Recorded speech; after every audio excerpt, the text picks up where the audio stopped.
waiting. Will you join me? Hello, welcome back to Star Wars. My name is Phill, of course. I'm joined as usual by Matt and Robin for our weekly Mandalorian breakdown. Good evening, gentlemen. Hey! And for what apparently from our conversation before we went live, it's going to be a little controversial episode from one person's opinion. But yes, we're on episode 5 now, officially broken halfway point of season 2 of The Mandalorian. Got 3 episodes left. Yep, we've only got 3 episodes left, and I'm interested to see where the hell it goes. But yes, this is chapter 13, The Jedi. For anyone who hasn't seen the episode, this is huge spoiler alerts. Go watch the episode. Massive spoilers. I mean, I've kept it out of the thumbnail for a reason this week. But also, to be fair, don't watch us if you haven't watched the episode. True, although to be fair, I mean, you're doing that year anyway. But yeah, I mean, to be fair though, if you kind of haven't seen the episode, you kind of know what's coming anyway. But go watch it, then come back and join us. But yes, shall we crack into what, for some or most people, was an absolutely amazing episode, and for others, not so much. I'm going to point out the first thing I want to say before we even jump into this is we said it a couple of weeks back. It's another instance where the rumors were bang on. Yep. There was a couple of months ago, I put in our Facebook Messenger chat the Black Series box where I was like, hey, look, is that Rosario Dawson playing Ahsoka? No, it's not. No, it isn't. oh look, They've got to keep a lid on these. I'm surprised how much is actually leaked. Yeah, So compared to much. season 1, like the child, or we'll go into his actual name later on. Again, massive spoilers. Gruber, Gary, Groot, All of the above. Gruber, Goober. I lost my train of thought. Damn it! Yeah, Genuinely lost my train of thought with you last time. What was I saying before you were throwing out random names at me for the I was child? just doing the same amount of market research into them naming Gizmo. Yeah, although yeah, that was it. It was the- the amount of leaks they had in this compared to season 1, where the child they kept hidden the entire time. We did not know about him. Yeah, until and such a surprise. Yeah. Yeah. I mean, to be fair, there has been a couple of rumors that so far haven't happened. So far, but Yeah. the hey Brian, Evening, Dave. prepare for me to be your least favorite member on this podcast. But I think it's going to be a You case already are. those rumors everywhere. Yep. Everywhere. Robin's kind of said so far, Ahsoka's meant to be like this massive surprise. And months ago, I don't follow the Clone Wars. I've not watched all of it. And I'm sat there going, oh, look, here's this picture of her. Like, so bad. I really need to get a lid on this because it's ruining. The only leak I remember from season 1 was the picture I sent you, Phill, of the Death Troopers. Yeah. I mean, like, there's Death Troopers in it. And that was a candid photo someone took on the set. And that was it. But then they put them in the trailer as well. Yeah. That was after Yeah, that. yeah. Though. It was That was after the picture. Yeah. It's so disappointing to see that the rumor mill is right again. Firstly, it's like the first disappointment for me. Yeah, I mean, First of many by the sounds of it. the first, yeah, this is going to be a controversial episode for some and not for others. It's not going to be controversial. It is. I guess I know I'm in the minority that I did not like this episode, and I will say exactly the same thing I said to Robin: is that this has been my least favorite from both seasons. I've gone on record before. I'm not a Jedi guy. I've gone on record before. I'm not a fan of the Clone Wars. I've gone on record all these things. And all that was presented to me, not having this wider knowledge that you guys have, was some sepia tone draped nightmare of fan service where it just didn't feel like an episode of The Mandalorian. I felt like I was watching an episode of Clone Wars. And the ending happened 2 episodes ago with Bo-Katan.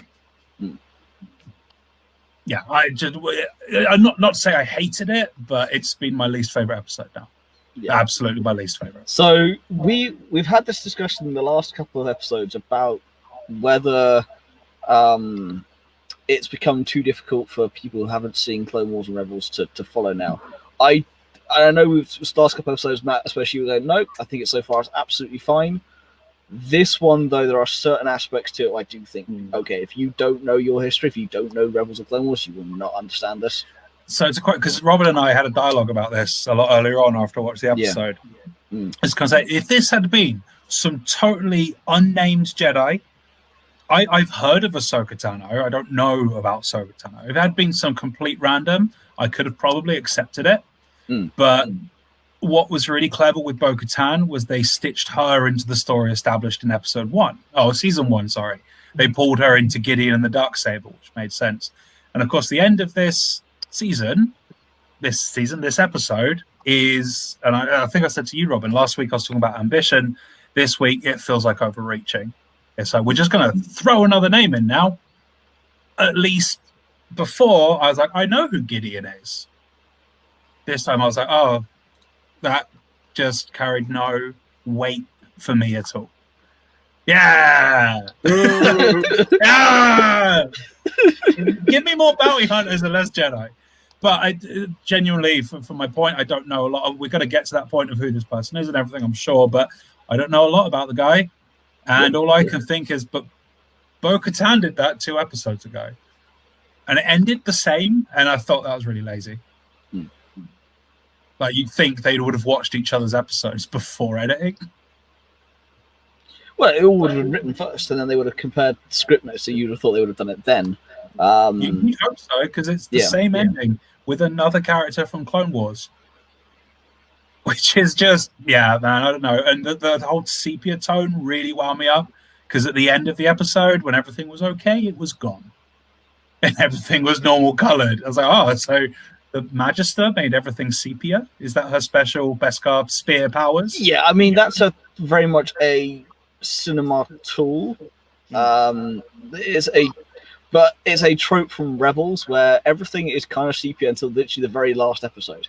And of course, it's a Dave Filoni episode, so it's kind of he's got his tropes in there. Not an episode of The Mandalorian, it was an episode of Rebels or Clone Wars. And so for me, having not invested in those 2 seasons, is why this has just fallen on really deaf ears with me, because I've just gone, why is it sepia tone? Why is this not a space western? Why is this not focused on Din Djarin? It's like, Dag Farrick, who is she? Yeah.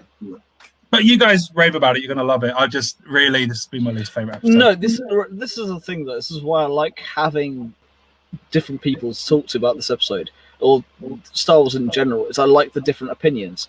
Doesn't matter whether the people think it's right or wrong, your opinion's your opinion. I like to know what people think on either side of the coin, what people think. People love it, people hate it. I mean, for example, going back to Clone Wars and Rebels, there is 2 episodes in Clone Wars and then the ending of Rebels to do with the Mortis gods. I vehemently... Sorry? 3 in Clone Wars. Yeah, so yes, the Mortis trilogy, so yeah. But I vehemently despise those episodes. I cannot stand them at all. I mean, luckily for me, with the Clone Wars, especially, like, it never happened. By the time it's done, you can not watch it. It's absolutely fine. But I vehemently despise them. Big news. Gene's guy was edited out of the last episode. Yes, he was. That means a Star Wars celebration, the chance of people standing around behind doors and jeans and a t-shirt might disappear.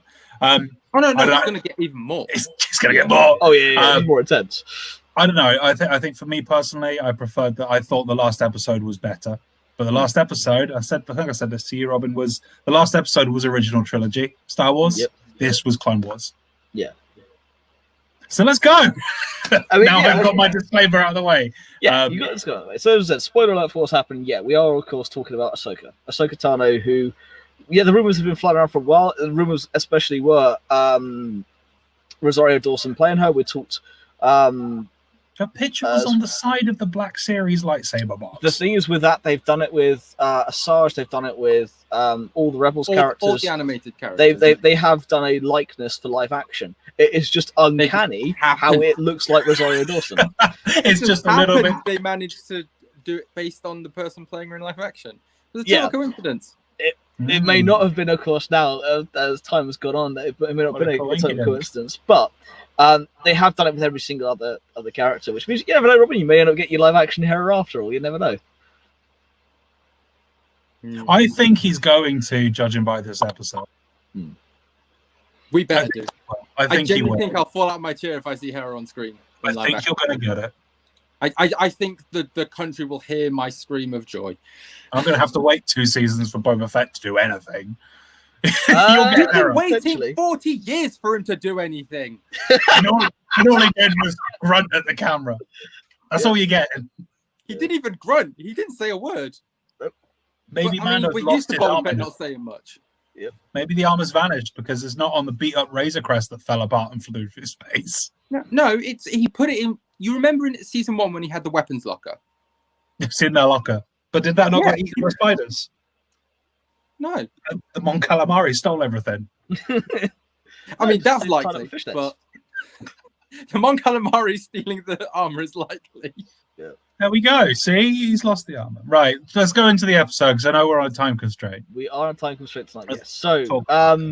yeah, of course, we knew where we're going. We're going to Corvus, in the city of Caledon, to find Ahsoka. That's the mission briefing. That's what Bo-Katan set Din Djarin up. Of course, he's gone via Navarro, fixed everything up. Now he's on his way. He finally lands, and yeah, the episode opens up though with, I mean, probably one of the coolest scenes I've ever seen in Star Wars. Yeah, no messing about. No, when's she going to appear? He's like, nope, here she is. Here you go. Just bang. straight up. Straight from the off. Have Yeah. what you came here to Waste see. his time in going, look! He wasted no time. I think we saw her before we saw Mando, right? Yes, we did. Yeah. Yeah. It literally opens up in the forest with the goons hunting something or someone. And Do you know then what it just reminds see me what of? it is. That still really reminds me of an episode of The Walking Dead. Yeah. What was Michonne? Yeah. And how they're like on the city wall as if it's like sanctuary or something.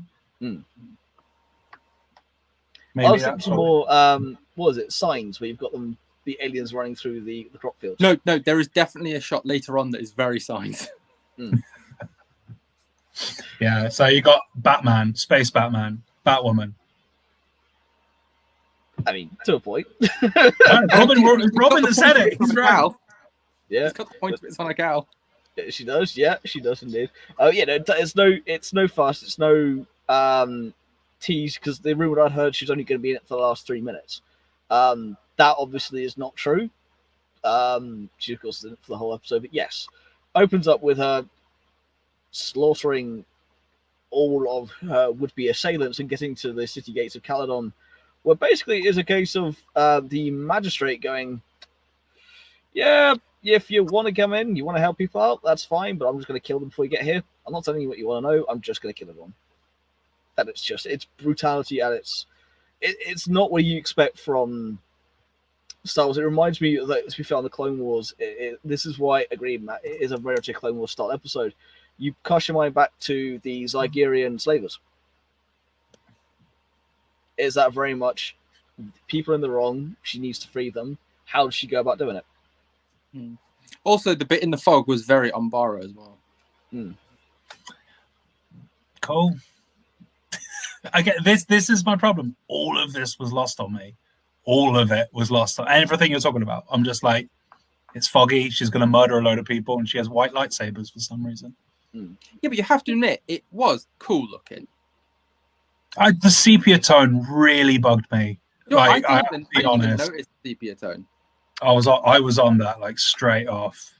Yeah. Are you sure there's not something wrong with your TV? No. No, Phil, can you pull out that screenshot again, mate? Of course I can. And I mean, for example, we'll get into this bit later on, but here's a lovely bit of sepia. Yeah, look at that. Itself. It's like a bad Instagram filter. Try to find the exact one I had. Do not. I See it. liked Space Japan. Yeah.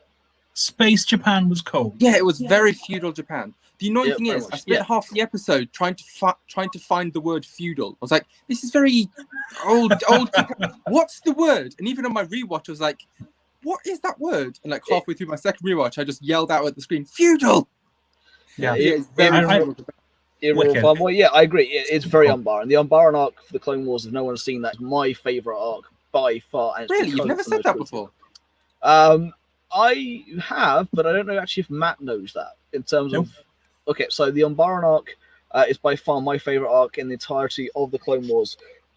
You have their Jedi General Pong Krell basically pits clones against clones. He knows what the endings are. He sees the foreshadowing of the Republic losing the Clone Wars and goes, I know which side I want to be on. He turns to the dark side and puts his clones against clones. It's literally blue on blue violence, where you actually have a scene where he's told Rex and one or two clones that the enemy has taken clone armor and is using it against them. So if you see clones, they are not clones; they are Umbarans.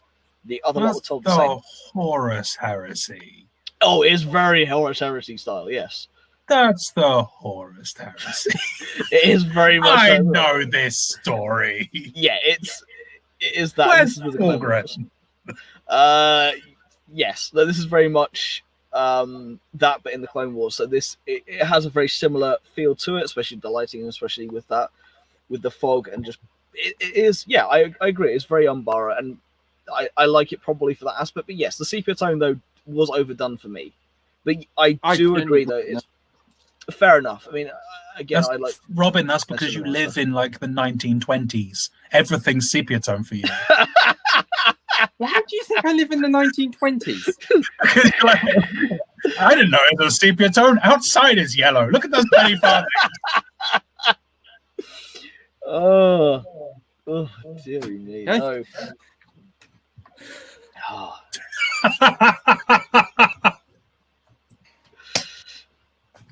Later on, I'll go do the Charleston, I guess. You've heard it here first, folks. We'll record it for the page later on.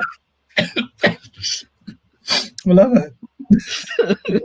Just brought me more joy than that episode did. Oh, dear.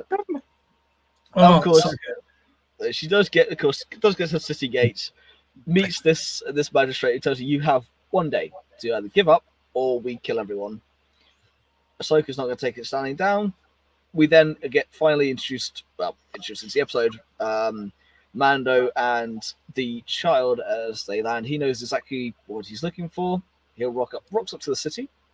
It was sad because there was a feeling that the child knew they were going to, like, this was it. And you really got, because he wasn't as bratty this time and he wanted to keep the ball. Yeah. And this was a good thing that came from the episode. Got a really, really, really kind of big feeling that at the start they were both just like, this is it. This is the end of the journey. And the child's like, give me that. I want to play with, like, a little callback there. I thought like, for sure. There was this real heavy weight to their relationship compared to the start of, like, the last episode and what we've seen. This was very much like the child was very, I think, dour in himself. He wasn't acting up or anything. Compared to, I'm going to leave you here, mind your manners, you know what I'm talking about. So, yeah, I want my little cuddly comfort. Yeah, this is it. Yeah. So, yeah, that was quite sad. That was sad. And we do forget that, of course, that he is 50 years old. That is the thing. So he has seen a lot and knows a lot already, which we find out more about as we go on in the episode. We actually found out more about the child than I thought we ever would. We found out a lot more than I wanted to. I feel like some of the mystery behind a lot of the mystery has been removed. Because beforehand, and Robin, you might actually get this as well, the big part of Warhammer 40,000 lot was the speculation behind things. What are they doing? Or why are they doing this? Or the Inner Circle, Phill. Yeah. For the Dark Angels. Yeah. And a lot of the fun is in speculation. So for them just to kind of, in the middle of this episode, go, here's pretty much 80% of what you need to know. I feel has removed some of the charm and mystery behind the child or the asset or whatever you want to refer to, Baby Yoda or whatever. I feel they've shown too much. They've pulled the curtain back too quickly. And they've kind of said, look, here's all this information. So, yeah, I hope they would have dragged it out a bit more. Yeah. So the meat of the episode is Din Djarin rocks up with the child, goes up to the city gates. and is let in. He goes to meet the magistrate, who tells him that, okay, we've got a problem. I've got someone here who is caused me a lot of grief, a lot of pain, who is a Jedi. And I want you to take them out for me. You're a bounty hunter. Last time I checked, and my price is very high. He goes, well, she offers him a spear of pure Beskar. I don't have an image of that without the ending, so It's just a long silver spear. The spear kind of reminded me of Phasma's spear in episode 8. Oh, the extendable one. Yeah.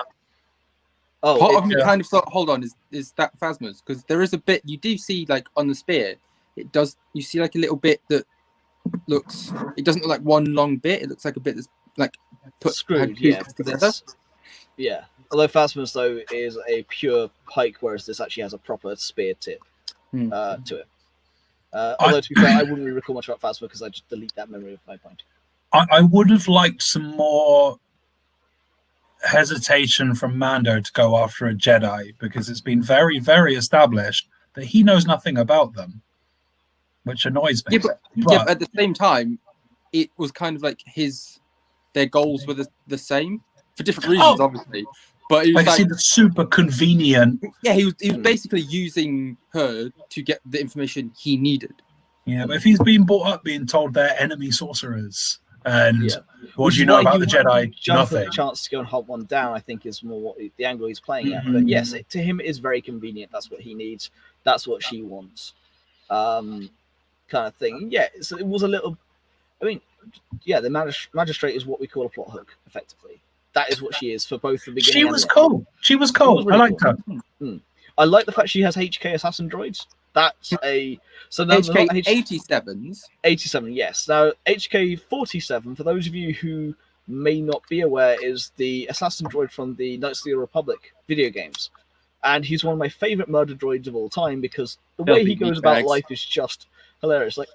It's like Stapler, Master, are you sure we want to kill them? They will die. It's proper body bags and blood and all that kind of stuff. He is meat bags. He calls all humans or all living creatures meat bags, and it is his entire vendetta just to kill everything that lives. He's kind of like Bender, but in Star Wars and that kind of. Yeah, but it's just a shame it didn't really do anything. No, so the HK-87s are a little callback to the HK-47s from the Old Republic, but yes, they didn't really do huge much. But it was a nice little callback for that. There are a lot of callbacks, a lot of Easter eggs or references in this episode that if you don't know your history, you won't know what they are. And I probably missed all of them. And I was going to say, and Matt, you probably missed a few, and I'm a little on the fence of whether I love them or just like them. I love them because of what they are, but I like the fact they're there, but I do think that it is starting to get a little too much. You need to have watched X, Y, and Z to understand A, B, and C. And that shouldn't be the way. That's what I've been saying about Star Wars since Rise of Skywalker. It's becoming a patchwork blanket now. They've done a hell of a good job before this episode, though. Oh, yeah, before, but this episode is now, to double back to the start, why I feel like there's a bit of overreaching going on, because it's just, let's just throw another name into the pot, why not? To be fair, this episode did kind of feel like a backdoor pilot. Yeah, yes. Good, very good point, actually. I put that in our chat, and really true. We'll get to why we think that at the end of the episode. It didn't feel like an episode of The Mandalorian. It did not in some aspects. Now, it felt like Jin was a cameo in Ahsoka's own series. Now, the thing is, though, yes, it felt like it didn't feel like an episode of The Mandalorian. It felt more like an episode of The Clone Wars. It still felt Star Wars. It's the wrong Star Wars, though. Yeah. The last episode felt like Star Wars to me. This episode felt like The Walking Dead. It might as well have been The Walking Dead at this point. Yeah. Why not? Let's continue with that. And I'm purely playing devil's advocate here because I'm not going to not criticize it where I feel it needs criticizing, and I'm not going to not sing its praises from where I feel it needs praises from. If you love it, you love it, dude. Yeah. Like, you know. I love it. But I'm also. If you're going to sit there and go, "Oh, this is amazing," then I'm totally happy you enjoy it. But I'm also putting my own opinion in there of I don't like some bits purely because of I'm looking at it from that outside perspective because I love having this conversation. However, you then do get to the meat of the story of Din Djarin finally meets up with Ahsoka. Now, Ahsoka, I was hesitant throughout the entire episode. And I think it's because I had so much expectation for her, and it wasn't quite met. Rosario Dawson does an amazing job, but it's been built up so much in my mind that I don't think it could have met that expectation. Really? Yeah, something did feel off about her for me, and I think I know what it is. Her For Montrails me, are too short. There's more fact the Montrails I don't like. Oh, that's the wrong picture. That's just on the end there. But for me, it's the Montrails. I don't like the wrinkles. It looks too like a prosthetic. Also, Nicholas has just said in the chat, what did you make of her fighting style? From everything I've seen of Ahsoka with promo images or from the little I've watched of Clone Wars, she's very backwards grip, and she doesn't really do it until the end. She does do it at one point, yeah.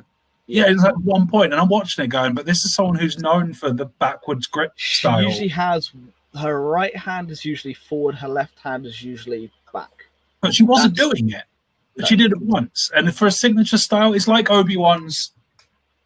Yeah. It's a signature fighting move. So, yeah, Nicholas, I don't know anything about Ahsoka, dude, but even I picked up on going, that felt quite disparaging, of like a lack of continuity there. The point of the blade being the wrong way around, technically in the left hand, I agree. Her actual fighting style, her actual movements, her actual blade actions, spot on perfectly. The way she actually fought, the way her actual choreography was, flawless. But in Rebels, didn't she had them both facing forward, didn't she? Correct, when she's facing Vader. There are lots of times where she has both. It's more in her early days where she has the Shoton. Yeah, it's more Clone Wars that she has the toe backwards. Yeah, either way, though, I think her actual movements, her fluidity, her fighting style, flawless. Absolutely flawless. And it was the expectation, I think, of the character itself, the voice as well, where I'm used to hearing Ashley Eckstein. Again, I think I built it up too much in my head. However, that being said, she did a damn good job of it, and I can't wait to see more of her in the future. And it's just, I mean, yeah, here you go. Here's actual prime example. You have one way, and you have one the other way. Yeah. And that image right there is what I was hoping for from Ahsoka, and my God, she didn't disappoint in that. That image is now my phone background. Fair play. Her lightsabers look weirdly rounded at the tips. They are, honestly, and that's an interesting point, because some lightsabers are very pointed, some are rounded. It depends on the art style, it depends on the blade style. I actually think these lightsabers, like obviously when we get lightsabers, like there's some CG added to them. I don't think they've done that for these. No, because they've always had basically this is how they have it on set. So I think for this they've literally just left it untouched. So from The Force Awakens onwards, they are proper props that are then enhanced in post. Yeah, and they've always done it, like way back in episode 4 when it was rotoscoped. It was pretty much as Ahsoka's lightsabers are in this. We seem to have lost Matt in a rather... Hey! We always lose Matt in funny poses. We do it. To be fair, I've lost you in funny poses as well before. And you've probably lost me in funny poses. It does happen. I sneezed and it went. I'm sorry, I did a massive sneeze and you all disappeared. Yep. Oh, I'm still mandible. Excellent. I sneezed and you all vanished. So. Yep. Well, we had you just like, hey. Oh God, you've both got mandible for me now. Okay. What was the point we're making beforehand? So yes, the lightsabers since Force Awakens onwards have been proper actual props that they have then enhanced afterwards. And everyone was saying yes, similar to rotoscoping in episode 4, which the fine off the hilt for that then ends up becoming Luke's hilt in Return of the Jedi, which is just a really cool random fact. If people didn't know it, it's one of the little pieces that I love. I suppose if they actually built the Darksaber as an actual prop, then it makes sense. I didn't think about that. Yeah. I just watched. I was like, "Why are they rounded at the tip?" They look the like thing is, though, what I will say to that is these blades now look more real than they ever have done before. They look more realistic. They look more authentic. It's one of the things probably because they haven't been touched up with CGI. I don't know if that's true or not. That's how they've been enhanced, but not built up from the ground. They're not from scratch in terms of they're not a full CG framework that's then built up into a model that's then built up into light and everything else. This is a practical effect they have then enhanced, which is why it does look like that. Do you think they're going to do that for Kenobi? And Yes. Ewan McGregor can't make the noises anymore. Yeah, He still will. Because I mean, he still had a metal pole. oh yeah, and yeah, I know Nick has one. Well, Alex has one for sure. Yes, and Royal Farmer here because her hilts do still have a slight curve to them. Yeah, they do. They're her hilts from Rebels. Now, I mean, keep the comments coming in, flooded. We'll keep our Facebook, Instagram, and Twitter links are in the down bottom of the screen at the moment, but do keep those comments coming in. I want to continue on with. We haven't got a huge amount of time, and I'm going to leave the actual fighting style from here because this is something I could quite easily go into in a lot of depth. But let's talk about Ahsoka, Din Djarin, and Grogu. Let's talk about that. And Gizmo. I was just about to say, before that, when Mando's going to find her, you do see in the tree the condor. Yes, the owl. Do you see the condor from Rebels? And I love that. Well, it's actually really Clone Wars, actually, with Clone Wars and Rebels, yeah. Basically, the bird the owl bird that follows Ahsoka around. When I first watched that, I was like, "Hang on, that's." Yep. Oh yeah, I picked up it immediately. Yeah. Matt, this is a reference that I guarantee you will not get. I have a question. I didn't know. It's not more of a statement. I have a question, but it's a statement. Although again, Robin, that's sepia tone. That was overdone. That's what we're talking about, though. That yellowish tinge. I can kind of see it there. Yeah. Anyway, I did not realize that Beskar could stop lightsaber blades. So now begs the question: could vibranium stop a lightsaber blade? The way he goes, laser swords, felt weird. What is that about? Why did it happen? Yeah. And why are just not any Federation or Empire doors made out of Beskar? Because it's hard to get a hold of. Yeah, it's not forged by the Mandalorians. Not when you nuke gun rate. Also, I mean, well, no, because they have to go to Mandalore, and then they'd have to fight the Mandalorians, and the Separatists wouldn't stand a chance. No. I don't know. Oh, there's two of them? Yeah, I was actually surprised when the Beskar stopped the lightsabers. Yeah, that felt for someone who has spent 80% of my life being like, a lightsaber could cut through anything. Commander to be like, take my plot armor. There is actually precedence for it. There has been a few things like cortosis is a metal that can stop lightsabers. But I didn't know Beskar is, but I think it's only pure Beskar. Because the magistrate makes a point of saying that the spear is made out of pure Beskar. Yeah, I mean, for me, the only instance I can remember it is the energy staffs that the Magna Guard use. But later in the episode, when Ahsoka's fighting the magistrate, she cuts through the Beskar staff. No, she doesn't. No, I'm pretty sure. I saw her cut the end off of it. No, she just she wraps her saber around the end and just knocks it out of her hand. Yeah, she doesn't actually. No, I thought I saw her cut a chunk off because that really annoyed me. It's just like, why? No, it makes sparks when it contacts, but she just knocked it out of her hand. So, if you can give me the evidence for that, Royal Fanboy, I'd love to see it. I know my canon pretty well. I can't. I mean, it might have been in Legends, and this is made it canon. But yes, yeah. Either way, from my perspective, it felt super weird that lightsabers, which have always been led to believe can cut through anything, got stopped by plot armor. As Robin said last week, he's got plot armor. He does have plot armor. So that was that again was another like really jarring moment for me. But we are jumping ahead. Are we? A little bit. No, yeah. We're talking about when he meets Ahsoka. We're talking about when he meets Ahsoka. Yeah, true. Yeah. Does the Wonder Woman thing?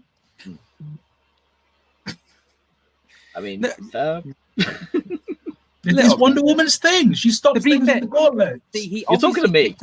He picked that move up when he was filming Wonder Woman 2. So, Phil, that was a really, really prime example. The Wonder Woman reference went, woof. This is why this episode was so for me. Because I didn't even think of Wonder Woman. But... This is like me talking to you about Wonder Woman. Yeah, nothing to land. Anyway, so they meet and Beskar stops lightsaber blades. Yeah. So let's talk about Grogu. Who? Baby Yoda. No, I know. It's because that's what Mando was like. wait, Grogu. But what I love about that is when Mando said the name, and he just looks up and like, huh? Because it's probably been a very long time. It's probably been a very long time since that kid has heard his own name. Yeah. I don't know. I just loved like every time that Mando said his name and he just looked up like, yeah, that's me. It was adorable. It just felt like too much information. So do you know what I mean? Let's talk about that, because I also feel it's a little too much. I like it, but then again, I like knowing everything. I like knowing everything, but this is coming from you, Phill, who, when we spoke about this, you said yourself to me, I don't want them to ever find that species. Oh, no, I don't want the species or home planet. But so we've learned so much about the child in such a short space of time, and it could have been a big build-up. And I felt the name feels weird. The name is probably weird because it's Star Wars. To be fair, I was expecting his name to begin with a Y. Yoda, Yaddle. Yeah. Yondu. He's the wrong color. It was a lot of someone put together we were talking about this last week, the timeline that he was alive during the Clone Wars, and to have it confirmed like that is very much, as Robin said, it's probably very likely that he could be a baby of Yoda's. Then it could be the offspring of Yoda and Yaddle. Where did Yaddle go? Yaddle ran away with the child or something. I don't know. Yeah, these are convoluted plot lines, and I mean, it's more likely that Yoda just found him and was like, "Oh, member of my species, I'll take you to train you." Yeah, he was on Coruscant and being trained. If Grogu ever speaks, if we ever hear his voice, we'll finally find out the mystery if all of Yoda's species speak like that, or if Yoda is just broken. It's still legends that Chewie has a speech impediment, right? That's not canon. Yeah, that's legends. That's legends. Okay, so it could be like that. Yoda's just got a speech impediment. Well, I think I'm not sure about this, but I think in like the old EU comics, I think Yaddle did speak like Yoda as well. I think. Yeah, she did. Yeah. So, but I think it's just them going, we don't know anything about the species. I guess this is how they all talk. Yeah. But I reckon that Grogu will speak normally because he's been around Mando so much. So he's going to speak Huttese. I mean, I've been saying this in like the past 5 episodes. He sounds like he's speaking Huttese. We'll try and speak. And there was a couple of times in this episode where he went like, "Yeah, do." I was like, I swear that's Huttese. That'd be cool. That would be cool. So again, another point. So we were told he was taught by many masters. We've no idea who they were. Likely a few, if any, we know. I guarantee you, one of them will at least be Yoda. Yeah. There is a rumor flying around the internet that Mace Windu might make a return in the Mandalorian. I seriously doubt that. I don't think so. I would. Robin, nice question mark. I'm wrong, Burgundy. Well, I mean, yep. Maybe we didn't see his body, and if we don't see their body, they can come back. So, but I only say that because he was chopped off and thrown out of lightning. But if a messed up Sam Jackson comes back and he's just like, "This child is a menace," basically, he's J. Jonah Jameson now. It's like he's a menace. He's going to call him the Star Wars version of an MF. But you know what I mean? Like, if he was taught by many masters. I mean, I can see Mace Windu turning up in a flashback to Grogu's time at the temple, maybe. That'd be so good. Be so good. And then, obviously, also who smuggled him out of the temple? Who smuggled him out? How did he escape the younglings getting butchered? Why wasn't he with the younglings? Is it a plot hole? There's probably another reason for it. Well, no, because obviously he's older. That he would have been older then than most of the younglings, so he was probably in a separate part. Raises more questions than it does answers. Like, if he's older than the younglings, would he be trained at the same age? It's like dog years, isn't it? Yeah. Well, no, because there's obviously different stages of being a Jedi. So, like in episode 2, we see the younglings getting taught basic lightsaber things with Yoda. Yeah. And then there's a different part, like when you're for the different ages. Yeah, it's different. But he wouldn't have been with the younglings that got killed because he would have technically been older. he probably would have had his own specific set of training. You are going to take a lot longer than any of us can singularly provide you. So you've been held back a year. Basically, what we're trying to say is Grogu was put in a special needs class. I'm not saying that. I'm going to leave that well. I know the internet hate on you for that one, but I just want to know. Yeah, like it feels there's more. Obviously, there's more to it, but they will have to sync those timelines up. I mean, I think we'll end up seeing people like Master Terrasanube or Yaddle Poof or Kit Fisto. He was also green. Yep, you might see Kit Fisto. You might see colorist. Plo Koon or green. All right, well, Luminara and Dooley. Oh, she's cool. There are many Pooh-faced. masters. I mean, don't forget you could also then technically have Count Dooku as well. Before he left the Order, there are Qui-Gon Jinn. There are ways and means of him having many masters without impeding too much. Being the age that he is, a lot of them will be like ones we haven't met before. There will be a few Clone Wars stuff, man. It'll all be Clone Wars stuff, which is where I will start to really struggle with the Mandalorian. But Mando's backstory was based in the Clone Wars as well. Yes, but his is very much you don't need to know an awful lot. He was plucked from a battlefield. He was raised by Death Watch. Done. I just accepted him as a bounty hunter like Boba Fett. And when I was a kid, I didn't need to know Boba Fett's backstory. He looked cool. It always comes back to that. Mando, I could just accept. My worry for the Mandalorian going forward is am I now going to have to go watch the Clone Wars to understand what's happening in the next 3 or 4 seasons? Because I don't want to do that. I really don't want to have to do that. Just talk to me and Phill about it. Yeah, but not everyone's going to have that opportunity, are they? And this is what worries me, is that they're going to put so much into, if they do go Clone Wars for these many masters and everything, there's a certain amount of assumed knowledge, which the vast majority of people that will be watching The Mandalorian are not going to have. Yeah, but to be fair, it's not necessarily due to the Clone Wars with many masters, because obviously he was around during Phantom Menace and Attack of the Clones. Yeah, exactly that. But if the Clone Wars, that's when he then got smuggled away. Oh, like 100%. The many masters thing will be before Clone Wars, but it'll just be what happened to him during the Clone Wars, and then all throughout the Galactic Civil War, and then post that, what happened post Order 66. That's the interesting part. And who was it that smuggled him out of the temple? Yeah. Anakin.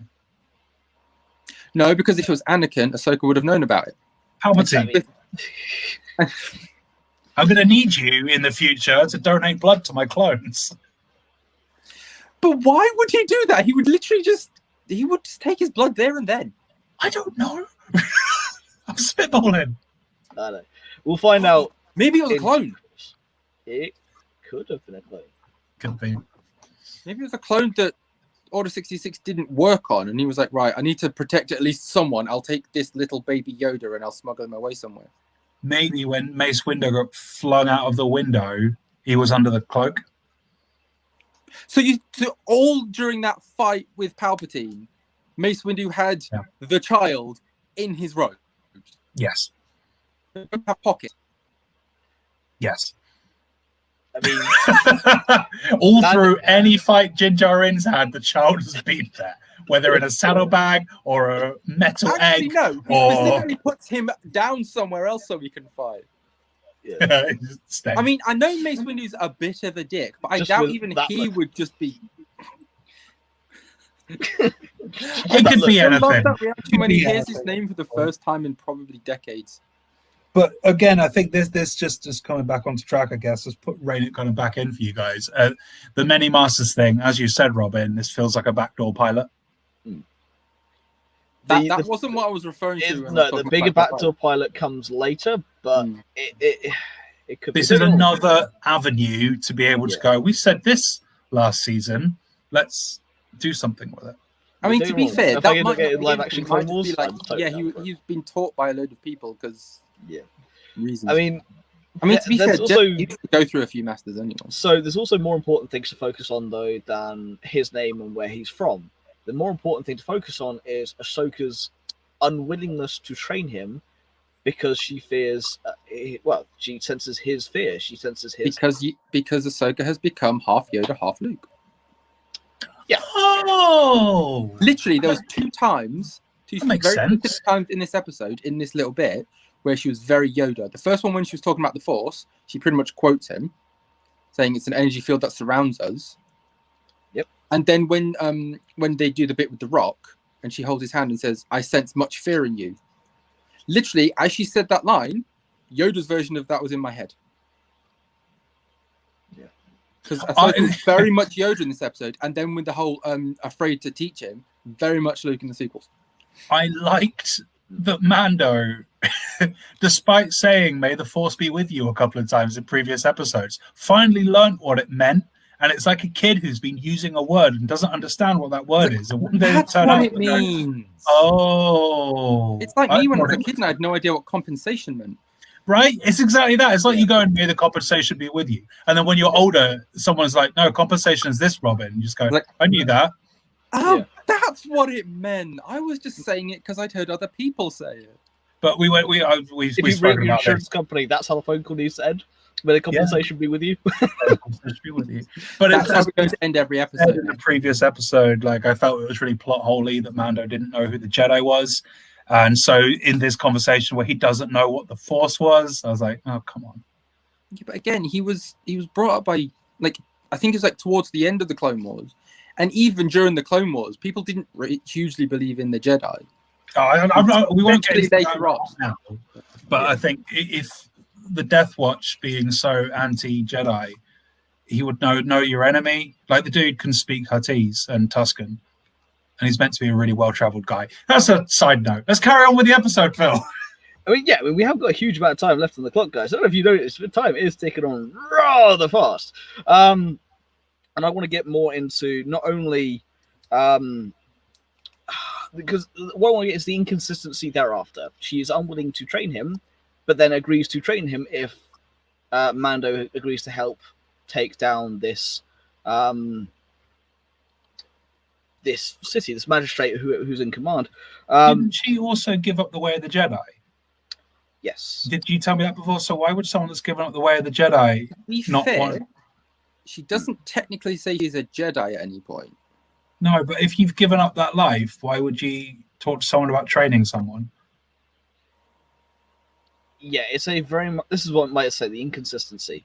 Oh, all right, cool. Anyway, so yeah, she is no longer a Jedi, but she's no Sith. She is as close as you'll get to an actual canonized Grey Jedi as you'll get. She's going, I don't have time for this, but he's adorable, so I'll entertain the idea of taking. It's more a manipulation. If you help me, I'll help you. Well, I think it was also a bit like because obviously, as she says, there's not many Jedi left, which is interesting for her to say. There's not many Jedi left. So Luke's Academy. Yep. So I think it was her like trying to, because I mean, obviously she's still like mostly like liked the Jedi, kind of, some of them. Yeah. So maybe like also after like the Empire and stuff, she's like, well, we kind of need the Jedi again, kind of. So she's like, I'll go along with it. And then when she realizes that, oh, this probably isn't going to work, she's like, I've seen this before, and I don't want it to happen again. Let's just chalk it down to the child was actually going, I don't want to leave him. He's my dad. And she's like, I'm not going to take him away from you. Can't train him.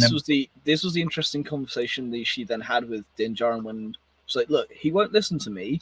Maybe he'll listen to you with the Rock. She said, look, attachments are not to be taken lightly. And I love how she references Anakin and Padme. Which is, I've seen what that can do to people. This is not what you want to do. I've seen it take down fully grown Jedi Knights. Yeah. In a really cool nod back to Anakin. I mean, even if you haven't seen the Clone Wars, I know, Matt, you'll at least know that she was... she was talking about Anakin, yeah. Which is like, it says about fear in him. I've seen it happen before.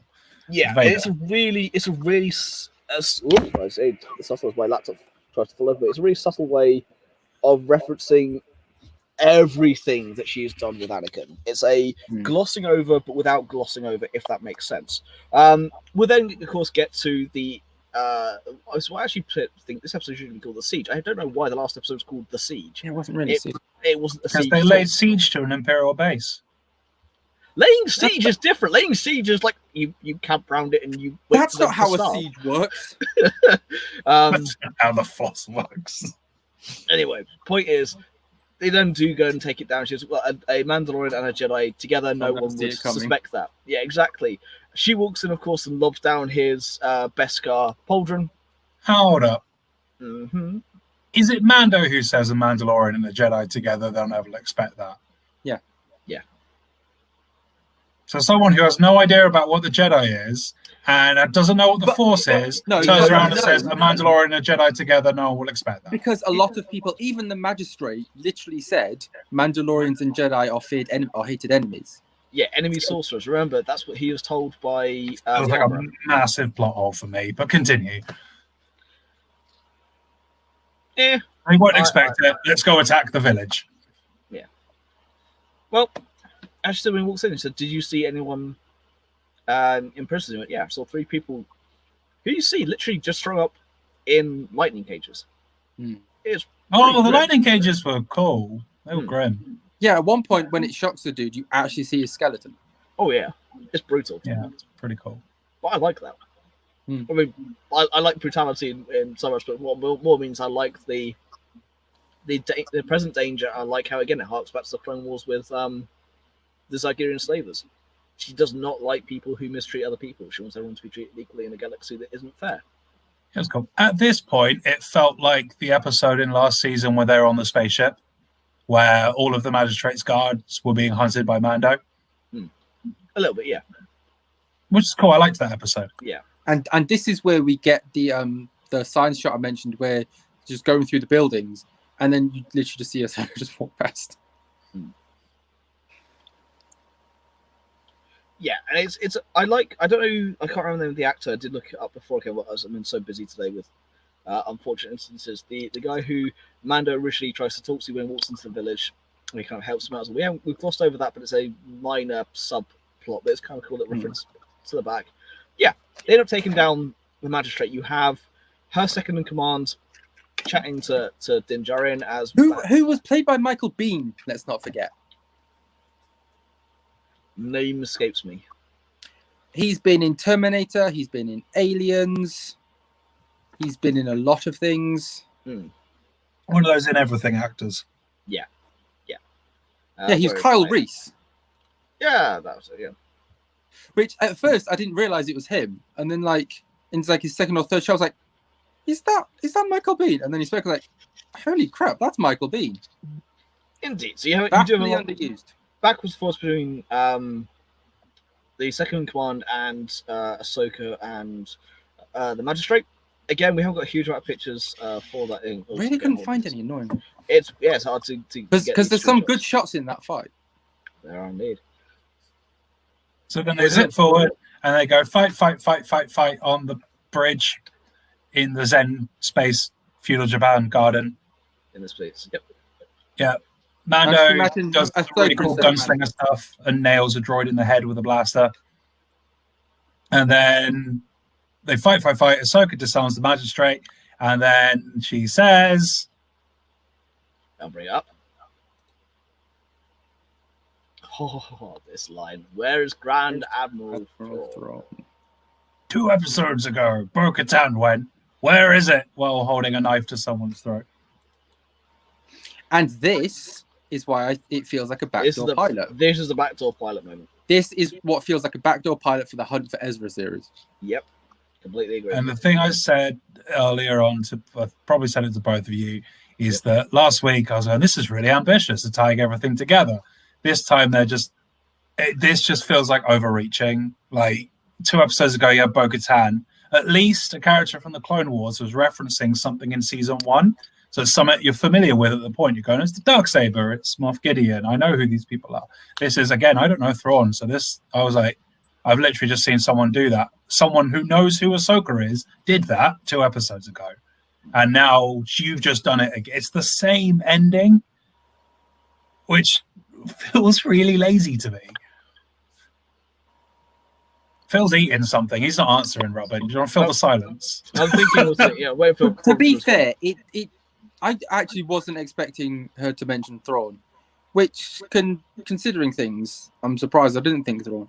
But it's because I was just invested in it being the Mandalorian, not Rebels. So it was kind of like, I mean, my first reaction was, holy crap, Thrawn. But like then I was like, that does seem kind of. Are they going to bring in Thrawn, and how is he going to fit with Gideon? And I think it was kind of jarring. I think Thrawn's Gideon's boss. I think that's what we'll find out in the end. No, but you're now sat there in this season alone in 5 episodes. You've gone, here's a Boba Fett thread. Here's a Gideon thread. Why not? Here's an Ahsoka thread. Here's a Thrawn thread. And it's like, oh, hang on. The story's not moving along while you're trying to secondarily introduce characters now. And it feels like a lot. Like, if it's true that they've been greenlit for 5 or 6 seasons, they're really, in 5 episodes, cramming in these references. For these are leads. These aren't small references and Easter eggs. These are leads. And you're yeah. These aren't a condor in a tree. These are massive plot threads. Yeah, and if she, like, they could have saved it for an episode to give a bit of a break after Bo-Katan was just like, where's the Darksaber? I want to know about the Darksaber and Gideon's Super Troopers. To be fair, I have a feeling that Gideon is going to come to Corvus and maybe capture Ahsoka. Because he's got a tracker on... Also, throughout this entire episode, I was expecting Gideon to turn up. Yeah, so was I. I wasn't this episode. I wasn't this episode. This will be the finale. Is him. Can I actually have more of the actual bad guy who was established at the end of season 1? That would be cool. You got it last week. Stop being greedy. But you know what I mean? I agree. The actual villain. I actually agree with Matt on this one, Robin. And I was joking, yeah. But I mean, we might see more of him next week. They really built him up at the end of episode 1. He crawled out of the TIE fighter with the Darksaber, which was huge. And then we're 5 episodes in, and all he's done is appeared as a hologram and walked menacingly along a bridge. He's the big bad of this season. To be fair, he's appeared twice in a hologram. Oh, okay, he's appeared twice in a hologram. It doesn't make it any better, but I want to see the actual bad guy they've established do something. Okay, I'm about to say these words, and I'll never say it again. Don't throw Boba Fett at me. Don't throw Grand Admiral Thrawn at me. Do something with the villain you've established. I don't care if he dies, and it turns out Thrawn was there all along, but just do your episode 5 of 8 of season 2, and Gideon's done nothing. You've got enough as is without introducing more. Now, however, on the flip side, because I agree with every point you've just made, Matt. I really do. They're doing too much too quickly. Give us the bag we've got established, then reveal it afterwards that Thrawn's the puppet master behind that. Gideon's also great. Yeah, Gideon's awesome. I don't know if Thrawn's the puppet master anyway. On the flip side, though, I freaked out when she said Grand Admiral Thrawn. I've absolutely freaked. I loved it. I can't wait to see what they do with it. I was generally expecting it to say Gideon. I really need to finish the books and pick up the new one. I really did. But really like Gideon. If she went, where is Moff Gideon? I would have been going, why does she want Gideon? What? Now, like we had with Snoke, where Snoke gets established and then dies, and it turns out it was Palpatine. Yeah, let's take that concept. Yep. Don't introduce Thrawn now. Have Ahsoka go after Gideon. Gideon dies, and then at the end of season 2, instead of the Darksaber, you get Thrawn. The pacing would be far better. It would set up season 3. I've just seen the words someone said agreed with Matt. That never happens. I did think I felt an apocalyptic rumble just a minute ago. Hey, I agree with Matt as well. I mean, I agree with some points. Yeah. This is the thing, though. I agree with you in principle when it comes down to the storytelling, the villains, and everything else. I agree with you on every single point. I also just have the flip side of I absolutely freaking adore Thrawn, and I want to see more of him, and I want to see Ezra come back. I want to see all of that. My summary of this episode, in 4 words: and this has meant no offense to absolutely anybody, because like I said, I'm in a minority, it's a sepia-drenched fan service. I mean, I did see a couple of people online saying it looked like a high-end fan film. Yeah, it's a sepia-drenched fan service.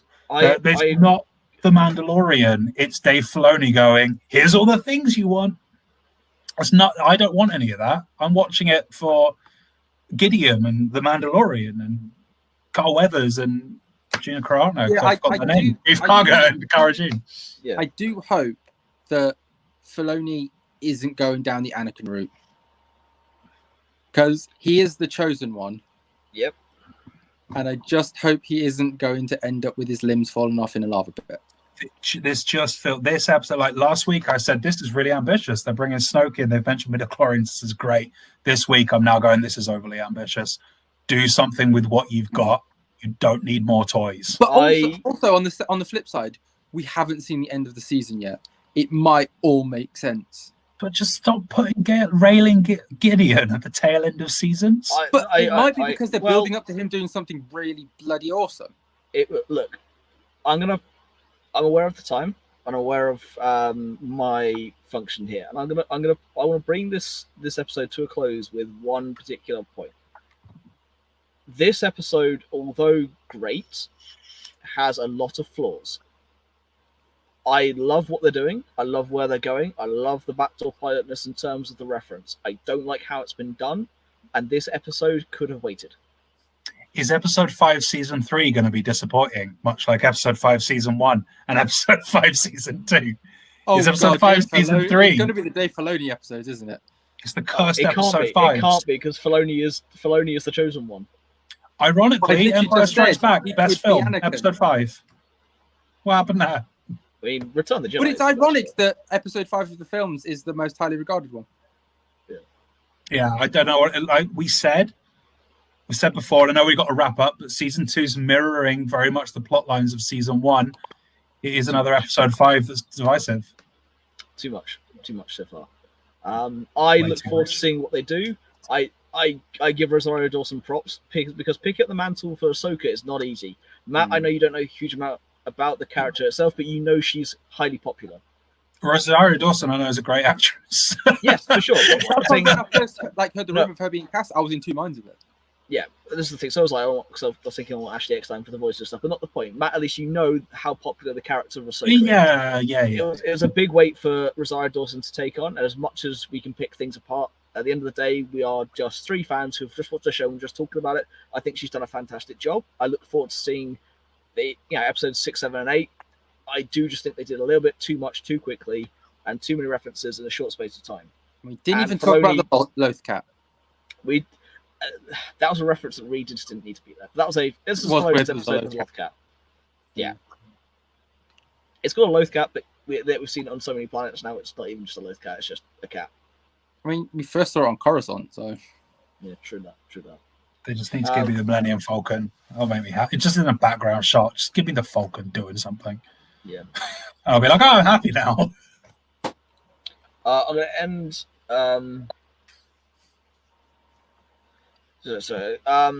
going to end the story here, episode here on a point from Royal Farmers Day. It feels to me the story is much bigger than we know, just so much more yet to be told. I agree, but I do think that in 8 episodes, they kind of have to cram too much into too short a space, and that may be the Mandalorian's downfall. But we'll wait and see. For now, though, this has been one of my favorite episodes for us to do because of the actual discussion on both sides of the fence. That's the reason why I love doing this show. We will be back on Tuesday. We're going to talk about the Lego Star Wars Holiday Special, which is going to be very interesting. Watch that this weekend. It would be a good idea if we're going to talk about it on Tuesday. All 3 of us have not watched it yet. We'll talk about it. We haven't watched it yet. We'll watch it. We'll talk about it. Oh, fair enough. I haven't watched it yet, but I will need to. I'm the only one then. However, though, speaking of Rosario Dawson, I will be offering my Watch Clocks 2 this evening because she's in that and she's great. Yeah. But until then, don't forget to like, share, and subscribe, and find us on Facebook, Instagram, and Twitter at Star Wars Podcast, at Star Wars Pod, at Star Wars 2020. As to the audios will be coming hopefully by the end of December once my life is kind of sorted itself out. But until next time, we've been Star Wars. May the Force be with you. And good night. May the compensation be with you. Exactly. The compensation be with you. Come, my allies. Observe.